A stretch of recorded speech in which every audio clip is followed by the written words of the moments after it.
कैद पका हुआ पड़ा था, फोड़ के खाया, उधर 2 अंजुल पानी पिया और ये फिर बैठ गए भजन करने को। दूसरा आसन ध्रुव जी का 25 दिन का लगा। 25 दिन बाद ध्रुव जी की आंखें खुली हैं। कैद पका हुआ पड़ा नहीं छुआ तो कैद के पत्ते धर गए थे, पत्ते पीस करके फंकी लगा के 2 अंजुल पानी पिया। तीसरा आसन ध्रुव जी का 3 महीने का लगा। 3 महीने बाद जब ध्रुव जी की आंखें खुली हैं तो ना तो कैद छुआ ना पत्ते, श्वास खींची, प्राणवायु को रोक दिया। एक पैर पर खड़ा हुआ, खींचते खींचते बालक एक अंगूठा पे खड़ा हो गया। अब तो देवराज इंद्र का इंद्रासन हिलने लगा। उन्होंने नाथ को पूछा मेरा इंद्रासन क्यों हिल रहा है। देवर्षि नाथ कहने लगे महाराज अयोध्या के सम्राट उत्तानपाद का देश ध्रुव तपस्या कर रहा है। इंद्र कहने लगा क्या वो मृतलोक का कीड़ा, मृतलोक का कीड़ा क्या मेरे इंद्रासन पर दांत जमाए है। कहने लगे ये तो मैं नहीं कह सकता। देवराज इंद्र ने रंभा, उर्वशी, मेनका, शीला, साधना, जयंती को भेजा है ध्रुव की तपस्या खंडित करने के लिए, लेकिन वो 5 वर्ष के बच्चे के अंदर काम शक्ति जागृति नहीं होती जो अप्सराएं उसके तप को खंडित कर सके। आखिर को लौट आई हैं और देवराज से कहा कि महाराज उस बालक पर कोई प्रभाव नहीं पड़ा। और ध्रुव ने क्या किया, 5 वर्ष का लड़का देखिए।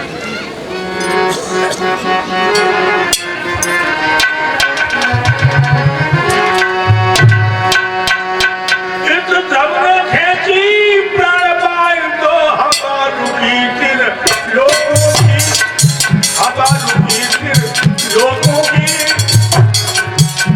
ब्रह्मांड हिला तो राम मचा, दम घुटने लगी है प्राणियों की, दम घुटने लगी है प्राणियों की।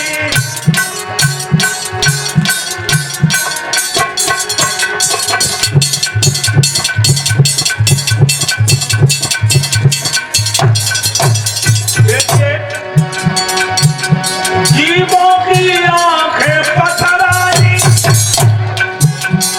एड़ियां लगन छटपटा उठे,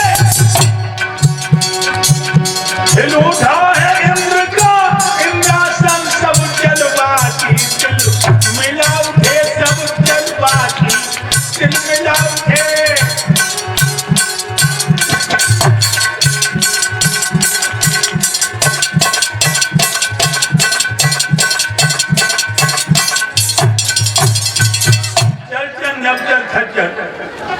एड़ियां रगड़ रगड़ के मरने लगे, सांस लेते हवा नहीं मिलती क्योंकि प्राणवायु को रोक लिया है ध्रुव ने।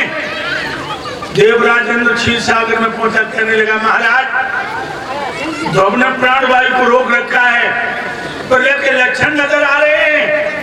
देवराज इंद्र की बात सुनकर भगवान कहने लगे मेरे एक भक्त की श्वास में सारी विश्व की श्वास, चिंता न करो, मैं अपने बेटे को, अपने भक्त को दर्शन देने के लिए जा रहा हूं। उसी वक्त गरुड़ पर सवार हुए हैं और वहां पहुंचे हैं जहां ध्रुव ऊपर को हो जाए कि तपस्या में लीन है। जब भगवान की नजर पड़ी है ध्रुव पर, ऐसा लग रहा था मानो साक्षात राक्षस योगी बन के आया हो। गरुड़ पर से उतर पड़े प्रभु, उन्होंने पैरों में खड़ा हुए जहां उनका मुद्दा ठिकाए ध्रुव का, खिचखिच की आवाज में। जब वो खटकर ध्रुव तक नहीं पहुंची क्योंकि ध्रुव की आत्मा परमात्मा में अद्वैत है। एकदम से भगवान समझ गए कि इसकी आत्मा जो है मेरे में लीन हो चुकी है, शंख होठ होकर रखा है। अपने स्वरूप को ध्रुव के हृदय से खींचा और जो शंख की ध्वनि की ध्रुव टूट करके भगवान के चरणों पे ऐसे गिरा, कोने में से लाठी गिरती है, भगवान ने बीच में गोद में ले लिया। बोलो भक्त और भगवान की आंखें खुली हैं ध्रुव की। भगवान जगदाधार की गोद में। भगवान कहने लगे बेटा ध्रुव, वैसे तो लाखों जीव दुनिया मरते लाखों पैदा होते हैं, लेकिन तेरे जैसे ज्ञानी धानी बिरले न पैदा होते। वरदान मांग लो। ध्रुव जी की आंखें छलक आई, कहने लगे प्रभु आपके दर्शन करते करते हमारी सारी इच्छाएं पूर्ण हो गई। भगवान कहने लगे नहीं बेटा वरदान मांगो। ध्रुव जी ने कहा आपने हमें बेटा कहा तो आप हमारे पिता हो गए, और पुत्र कभी पिता पे मांगता नहीं है, पिता तो बिना ही मांगे पुत्र को देता है। अब आप बताओ जब सेवक योग इस लड़के की क्या सेवा है। भक्तों इन शब्दों ने भगवान को गदगद कर दिया। भगवान कहने लगे जाओ बेटा ध्रुव, तुम्हें हम तुम्हारे पिता का ताज अर्पित करते हैं। 36,000 वर्ष तक तुम अयोध्या में राज करोगे और फिर सीधे मेरे धाम को चले आओगे। देवराजन से कहा ऐरावत हाथी लाओ। मेरे बेटा ध्रुव को ऐरावत हाथी में बिठा के अयोध्या को ले जाओ। ऐरावत हाथी आ गया,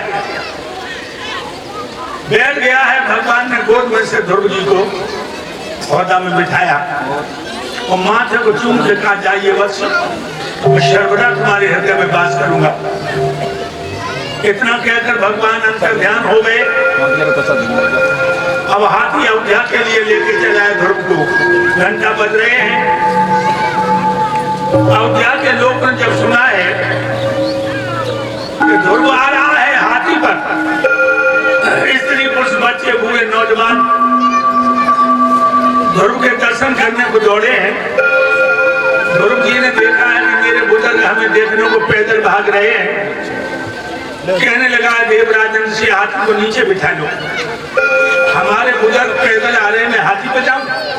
देखिए लोगों, 5 साढ़े 5 वर्ष के बच्चे को शिष्टाचार का कितना ज्ञान है। बुजुर्गों को देखकर पैदल चलने लगा।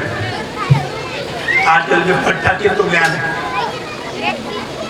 35 साल को पट्टा गली में जा तो 80 साल को बुढ़ा बता राम राम करे तो वह बखा देगा तो तुम कुछ लगन लगे, लोग हमें राम राम करने लगे। सबसे मिलते जाए। मैया सुनीति को दरवाजा आया, गांव के लोग बोले बेटा तो तुम्हारी माँ का दरवाजा ये है। ध्रुव कहने लगे माँ से बाद में मिलूंगा, पहले मौसी से मिलूंगा। भाई मौसी जाने ध्रुव को जमीन पे पटक दिया था। एक बात आपको बताऊं, तुम्हारा कोई अपमान करे बुरा मत मानना, अपमान वरदान बन जाता है। सुभाष चंद्र बोस अमेरिका में परीक्षा देने गए, पेपर में प्रश्न आ गया इंसान की उन्नति के लिए क्या वस्तु आवश्यक है। ये प्रश्न आ गया। किसी विद्यार्थी ने लिख दिया माता पिता पैसे वाले हों, बच्चे को पढ़ा तो बच्चा उन्नति करेगा। किसी ने लिख दिया एयर कंडीशन का कमरा हो, पढ़ने की सुख सुविधा उपलब्ध हो, बच्चा पढ़ेगा उन्नति करेगा। किसी ने लिख दिया बच्चे को अच्छा वातावरण में, बच्चा उन्नति करेगा। सुभाष चंद्र बोस चुप बैठ रहे। जब 6 मिनट कापी जमा करने के रह गए तो नीचे खाया। उसने देखा कि हर विद्यार्थी ने कोई कोई हल लिखा है और जन कलम भी नहीं मारी कॉपी पर। तो वो कहने लगा सेकंड हैंड खोपड़ी के उत्तर नहीं आ रहा तो अपना नाम लिख दिया कापी पर। सुभाष चंद्र बोस कहने लगे लिख लूंगा। 3 मिनट कापी जमा करने के रह गए तो सुभाष चंद्र बोस ने लिखा आदमी को उन्नति के लिए 2 चीजें जरूरी है, निंदा और नफरत। सबसे फर्स्ट क्लास परीक्षा में उत्तीर्ण हुए नाथुराम भैया, जिनको निंदा और नफरत मिली है वो चमके हैं। सुभाष चंद्र बोस, चंद्रशेखर आजाद, भगत सिंह, टाटा टोपे, नाना साहब, राम प्रसाद, लक्ष्मण गोखले, गोविंद सरनाडी तिलक, महात्मा गांधी ने क्या मिला? निंदा और नफरत।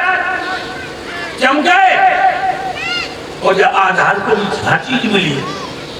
आज से 25 साल पहले एक अफवाह हुई आधार के पास चश्मा पकड़ोगे